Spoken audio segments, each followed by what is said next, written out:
If your plan is to roll into 2026 with two outfielders who might not be outfielders, you're not really planning. Welcome to the Pittsburgh Pirates.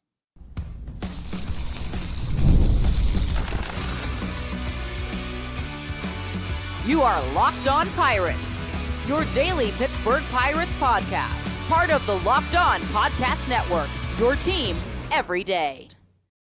Welcome to Locked On Pirates. I'm your host, Gary Morgan, and today we're continuing our positional review series with a deep dive into the outfield. And we're going to break down the MLB tender process a little bit, what it means, why it matters, and how it could shape the Pirates offseason. And finally, we'll go shopping. That's right. We're going to be scanning other teams' arbitration list to find potential trade targets and surprise free agents.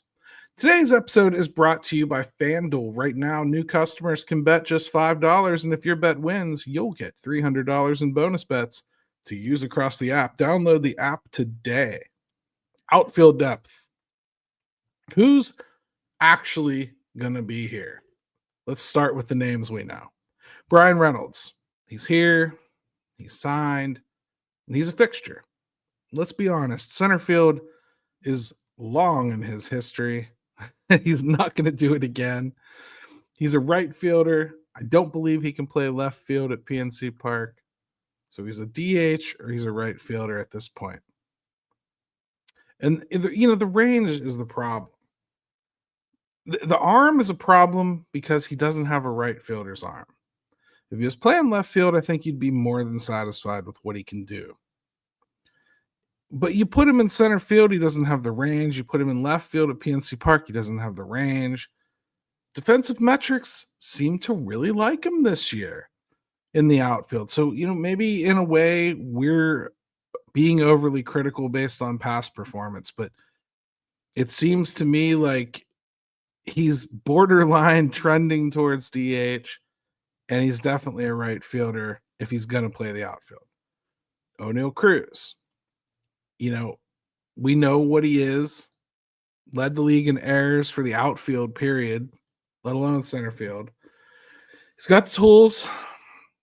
When his head's in the game, he looks like he can make the jumps. He looks like he can make the catches. There were some positive instances of him going back on balls to make nice catches towards the end of the season. There were some negative balls that he was going back on trying to make catches towards the end of the season there. I don't know what to make of O'Neal Cruz. You can go into the season with him penciled in as your center fielder. There's absolutely no doubt that you want O'Neal Cruz's bat in your lineup. You have to try to recapture whatever it is offensively you think you can get out of him. Defensively, I think we're going to struggle because we're going to have to try him in center field again. And that's going to come with a little bit of what we've seen. You give him an opportunity to turn things around, but I think you're going to have to go into it with the expectation that you're just going to have some errors. That's what he's going to do. I don't think you're going to be able to accept that for much beyond next season. But I also think that's what they're going to start with. O'Neal Cruz could also be one of these guys that trends towards being a DH. The shame of it is, again, you're just tragically wasting tools with O'Neal Cruz. There's so much value in that arm, and the speed and having it out there in the field makes so much sense. It's such a huge year for O'Neal Cruz, but he absolutely has to be one of these two. The other two guys you guys aren't going to like listening to. But again, remember the premise of this show. Remember the premise of our positional breakdowns. We're trying to just talk about who is here, who we really think can remain here without the Pirates doing anything. We're not advising that they don't do anything. We're just talking about what is here. Jack Sawinski got that pop. We know about it. He can play center field. He's better than I think a lot of people want to give him credit for out there in the outfield. But he's also got serious question marks. Batting average was horrific this year. He wasn't given as many opportunities as he has been, but he was given opportunities, and he just didn't capitalize on them. At no point this season did Jack Sawinski go on one of those Jack Sawinski type runs where you can make a lot of excuses for him. It's real easy to do, when he's hitting like 8-10 home runs in like a 2-3 week stretch. You can go, oh my goodness, yes, Jack Sawinski for sure. Let's keep him around. It's much easier conversation to have when he's hitting like that. Problem is he doesn't hit like that very often. He certainly didn't this year. Spent a lot of time in the minors. I'm not sure I saw anything revolutionary come out of it except for results. You're going to get more results in AAA when you hit balls hard. That's the truth. As much as we talked about exit velocity, kind of giving you a little bit of a sneak peek at what future success could be, well, it means even more in the minors because it's even less likely that guys are going to catch balls like that. You get what I mean? As the skill level decreases.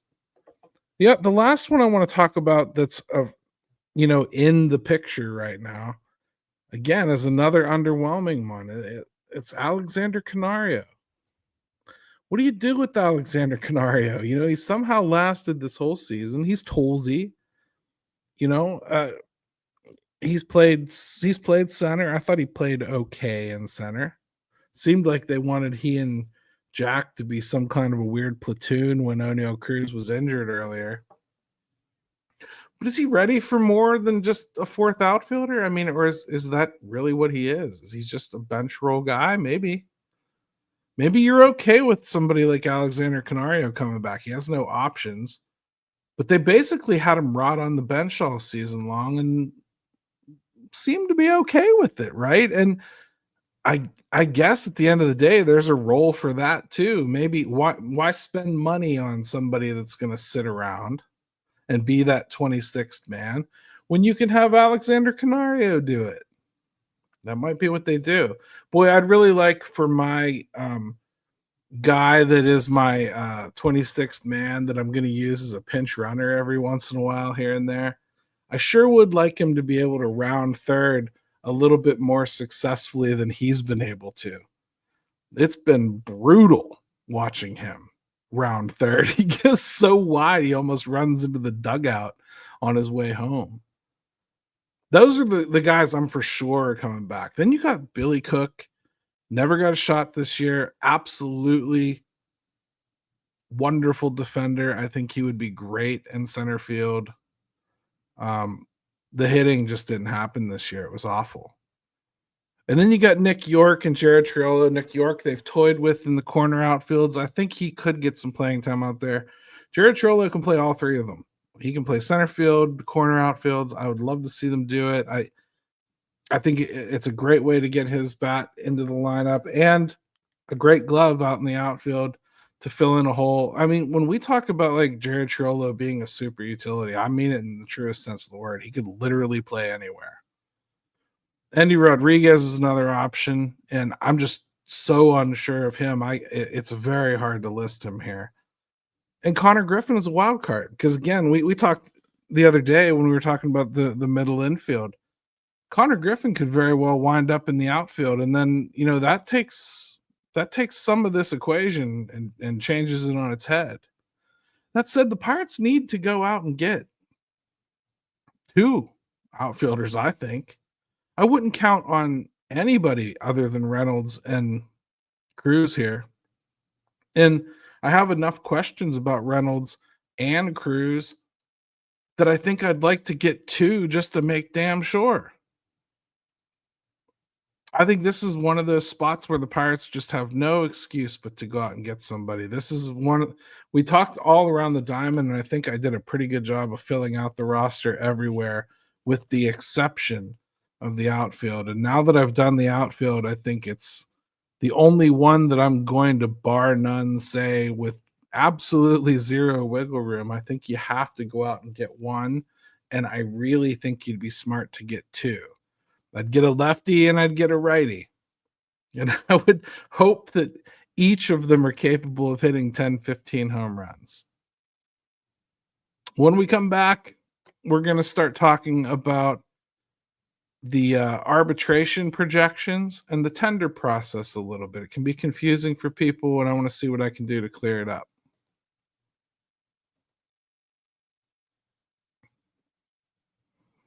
The NFL season is here, and FanDuel has an offer you don't want to miss. Right now, new customers can bet just $5 and get 300 in bonus bets if you win. That's right.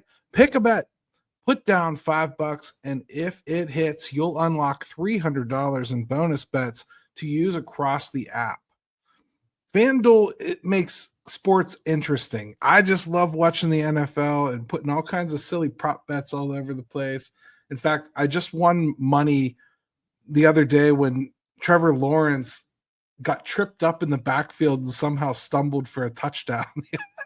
And it was like the most ridiculous way to win ever. I took a lot of pleasure in it anyway. So what are you waiting for? Visit FanDuel.com to download the FanDuel app today and get started.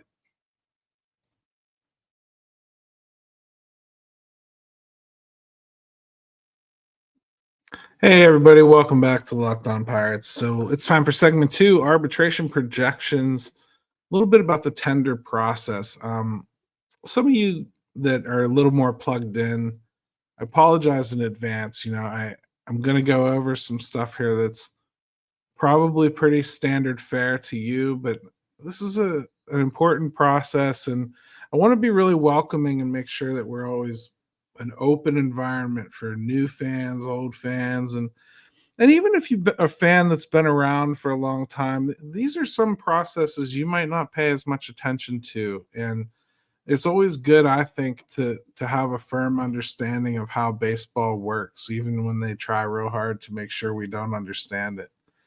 So every offseason, teams have to decide whether to offer contracts to players who aren't yet free agents.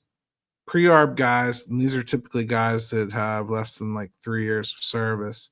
There's nuance in all of this. I'm kind of giving you guys the Reader's Digest version of all of this stuff, okay? So just grain of salt.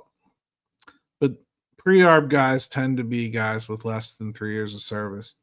They'll get a contract whether they like it or not. The team sets the salary. A guy like Paul Skeens, you'll see Paul Skeens will get more than the rookie minimum. They'll give him a raise. I don't know how much. I don't know if it'll be enough, but I know that some of you will remember the big stink between Garrett Cole and the Pirates when the Pirates didn't give him enough of a raise after his first couple seasons with the Bucks, and he wanted compensated a little bit better than Major League Baseball's rules said he had to be, and the Pirates were stingy with somebody that they should have been looking to find a way to sign instead of looking to find a way to trade as soon as possible. And I would imagine that they've learned a little bit of a lesson there. Plus, I just don't think you're going to hear this as much of a story. I would imagine like even hearing Paul Skeen's salary might even not make the news because it's just a non-issue. So ARB eligible guys are next, and they're usually from 3 to 6 years, sometimes 7. Again, nuance here, depending on some stupid arcane MLB rules. You can tender them a contract, which means they're keeping them, and you're going to negotiate a salary with them or go to arbitration. If you want to negotiate a salary, you don't have to make it last till the end of arbitration. You don't kill arbitration by doing it. A really good example of this is Jarren Duran with Boston. In his pre-arb years, he signed an extension with Boston that bought out a year of his arbitration plus his pre-arb years. So basically, Boston was like, "Listen, we don't want to piss with you. We don't want to have this conversation every year. Let's do this. Let's just knock it out." And Jarren Duran feels like, I think I could be worth more than what you're offering me in my second and third year of arbitration. And then this is the compromise they came to. It's rare, but it can be done. Most of the time, what you're going to see is a guy get offered like a 1-year deal. So let's say like their projection is 1.2 million. You might see the team offer 1 and the team and player settle on 1 or 1.1 before they ever go to arbitration. Now, in some cases, the arbitration figure is so silly, there's absolutely no way that the team is going to pay it. They're going to go and fight, and it's going to be funny because they're just convinced there's no way that the player is worth that kind of money. You can non-tender them also, which means they just basically get cut loose and become free agents. And then if you want to know why would a team non-tender someone, well, money, obviously. If the projected salary is too high for performance, roster space is another one. You need to clear room on the 40-man. Injury, if a guy's hurt and you just don't think he's going to contribute the next year. This is one of those cruel ones where you can be like on the IR for Tommy John surgery and it's ARB2 and the team's just like, yeah, we're not going to do it. Like, that doesn't mean that the guy doesn't get his injury taken care of. They're still going to medically treat him and everything, but you'll see sometimes that's a cruel non-tender. And sometimes it's strategy. It's just sometimes you want to cut a guy and try to re-sign him cheaper, or even just re-sign him and keep him off the 40-man. Hunter Stratton's a great example of this. Bucks did that with him a couple times. Now let's get into the specifics with the Pittsburgh Pirates and what they have to do here with arbitration. Some of these decisions are easy, some of them aren't. Dennis Santana, first up on the list. This is last year of arbitration. He's estimated to get somewhere in the neighborhood of $3.4 million. That is nothing for a closer. Pirates will absolutely tender him. I would imagine that he will make every penny of this 3.4.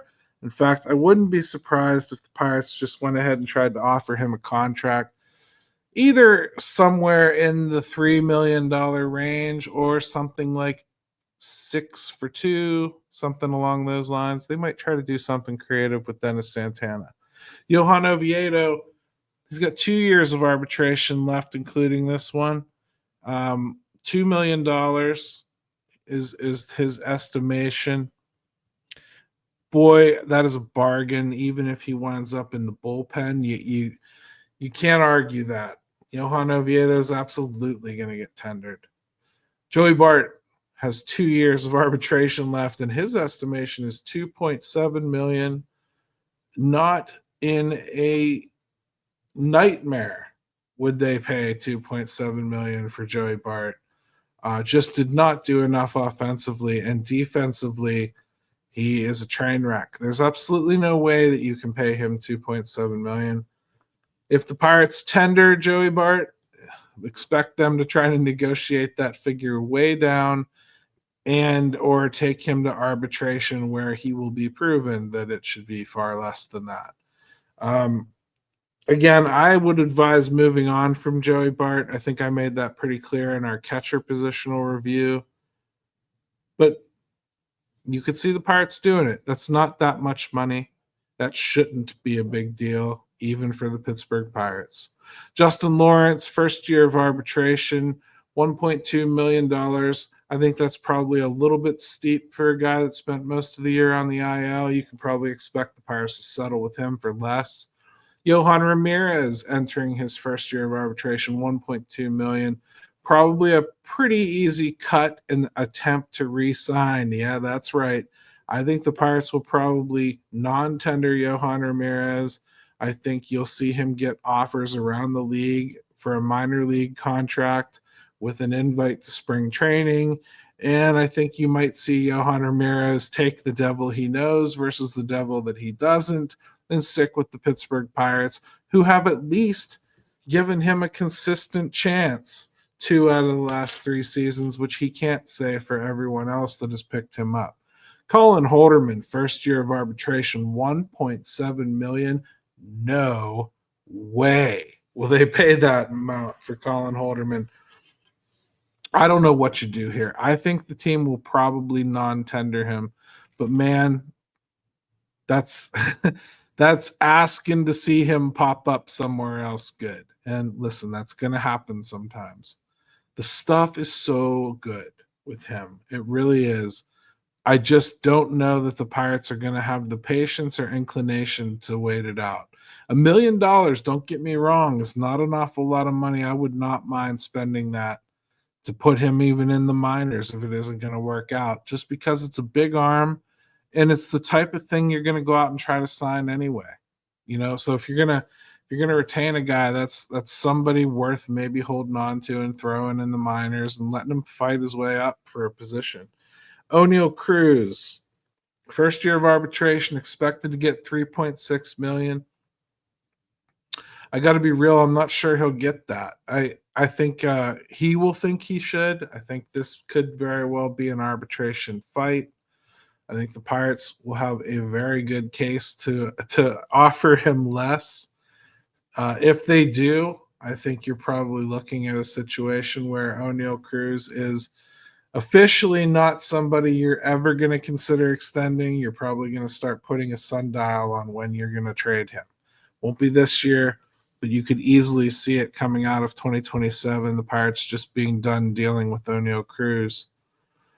Unless he turns it around or they sign a bargain deal, you could see something like that happen too.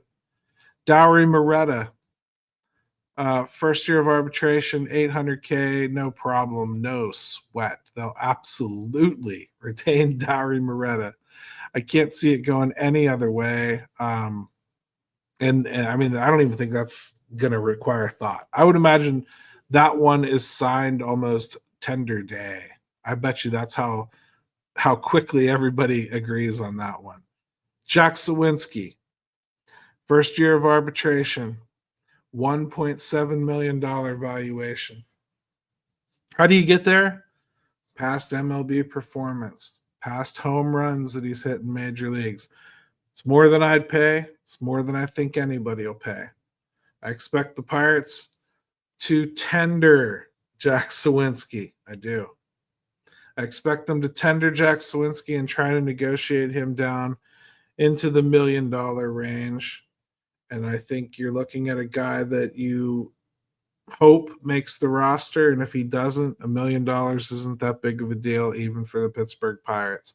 They're already short in the outfield. I think it's worth holding on to a guy like this, just even if he's a backup to a backup. At least it's a backup to a backup that's got some major league experience and can actually play the field. That's where I think the Pirates arbitration stuff is going to go. And what we're going to do next is going to be super interesting. Teams make tough calls all the time on these players, and players hit the market. That, to me, is where things get interesting, my friends. Let's go shopping. Let's go shopping on everyone else's arbitration list. Let's look at guys we think might come up for trades and could potentially pop up as free agents. Let's do it. This is going to be a blast. Guys, you've probably heard of Viagra or Cialis. Maybe you've even tried them. But if you're looking for something beyond the usual pill, it's time to meet Rugiet Go Long. That's exactly where Rugiet Go Long comes in. It isn't just another ED pill, it's a total game changer for confidence. The effects can last up to 36 hours. That's confidence all day, all night, and even into the next day. Ready to level up your confidence in the bedroom? Head to rugiet.com and use promo code LOCKEDONMLB for 15% off your first order. That's rugiet.com, Rugiet. Promo code LOCKEDONMLB. Make sure to use our code so they know we sent you.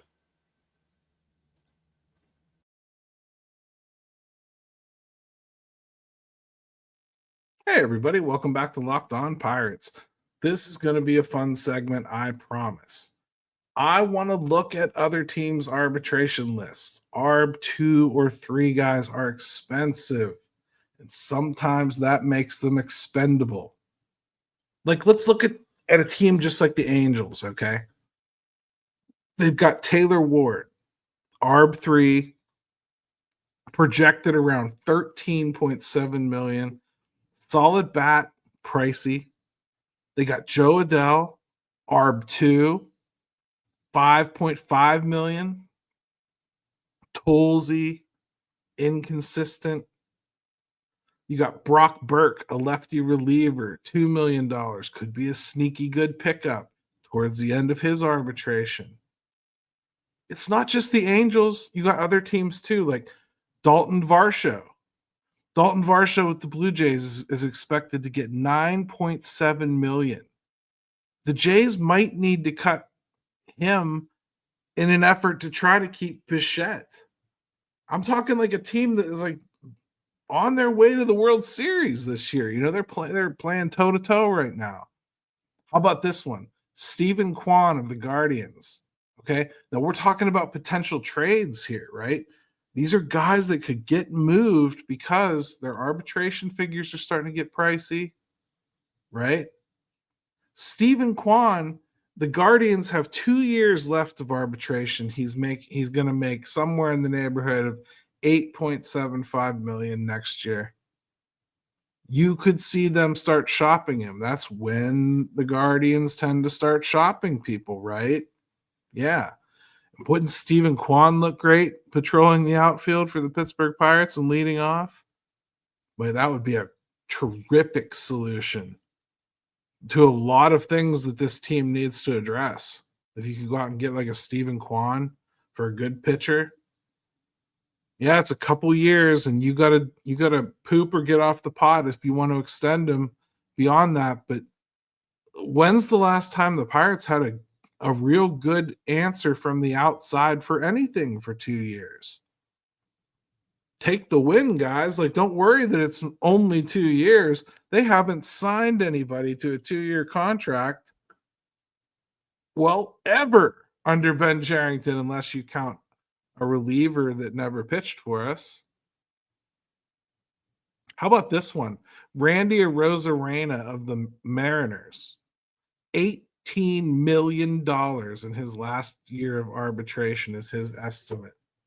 The Mariners have big pitching bills coming due. They've got Gilbert, who's going to require about 10 million. They got Kirby, who's going to take 4.5 million or so. Don't laugh, but Jack Sawinski is a non-tender candidate for the Pirates, right? That could happen. Someone will see the homers and give him a shot. Maybe not 1.7, but he'll land somewhere. Someone will give him a contract. Randy Arozarena is one of those ones that I hate to see the Mariners put in that position. They might feel that they're close enough that they just have to do it. Somehow, some way, they got to do it. But man, that's an expensive arbitration number. It really is. And and it's not like you really can fight it all that much. Even if you saved, you're talking like $500,000 they're going to shave off of that. These arbitration arguments, they don't tend to swing things by millions. They swing things by hundreds of thousands or half millions. You know what I mean? So that's going to be a price tag, man. I worry about what the Mariners can actually pull off there. I worry about it selfishly because I think they might have some pieces that get pried loose because of it. So here's your homework. I want you guys to send me your 3 best trade targets and 3 best bets to hit free agency from the list of non-tender candidates. Okay. And the best way to do this is to go to a site like MLB Trade Rumors. Go to Google, type in MLB Trade Rumors arbitration projections. That's all you got to do. You'll get a list of every team's potential projected guys. Do exactly what I did.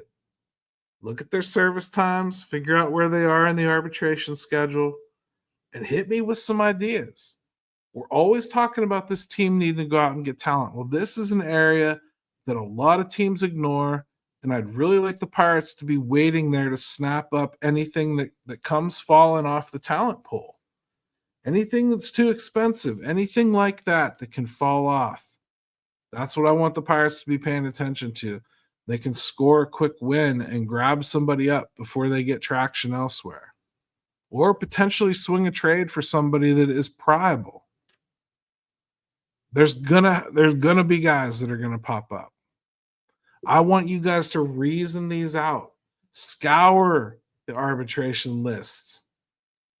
Just like I'm looking over your shoulder and we're talking about it. I'll read the best ones on the next episode. So hit me with them in the comments, no matter where you're listening. Find me on socials. I want to hear it. That's it for today's positional review. The outfield needs help. The arbitration decisions are coming, and the non-tender deadline is a gold mine if you know where to look. Hit me with your picks. And as always, we're serious about Pirates baseball because somebody has to be. Let's go, Bucks.